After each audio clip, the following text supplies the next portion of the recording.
Les vieilles charrues prêtes à quitter Carhaix, des tensions persistent dans les coulisses du festival. Le sujet de ces tensions, la mise en place d'une société d'économie mixte pour la gestion du parc événementiel de Kérampuil. À 6 mois de la 29e édition du festival, les dirigeants des vieilles charrues ont anticipé et ont pris contact avec la commune de Châteauneuf-du-Fou pour un éventuel déménagement. Toutes les infos sont à retrouver sur le télégramme.fr. Terrible naufrage ce jeudi soir au large de l'île de Groix vers 22 h. Le voilier Raider-Mort a été secouru par la vedette Notre-Dame du Calme de la SNSM de Groix aux alentours de 1 h du matin. Malgré un très gros dispositif déployé la nuit dernière, une femme de 46 ans a succombé d'un arrêt cardiaque et 3 hommes ont été hospitalisés. Le récit de cette nuit dramatique est à lire sur le télégramme.fr.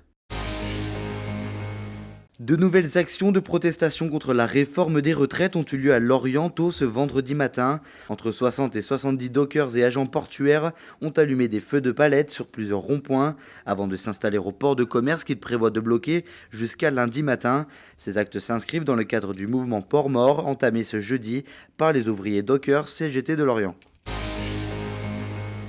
La CFDT fera bande à part dans le Finistère ce samedi pendant les manifestations. Le syndicat réformiste appelle à des rassemblements à Brest, à Carhaix, à Morlaix et à Quimper, mais en marge de ceux de l'intersyndicale. Benoît Cariou, secrétaire départemental de la CFDT Finistère, a précisé « Nous souhaitons garder notre ligne, nous sommes pour le retrait de l'âge pivot et non pour le retrait de tout le projet de loi ». Belle-Île-en-Mer jugée comme l'une des plus belles destinations du monde par le New York Times. La rubrique voyage du quotidien américain a publié un classement des 52 destinations à voir en 2020. Parmi celles-ci, on retrouve Belle-Île en 45e position. Le journaliste l'a définie comme l'une des destinations les plus vertes et les plus vierges de France. Le journal américain pense que l'île est à l'aube d'une nouvelle vague de popularité.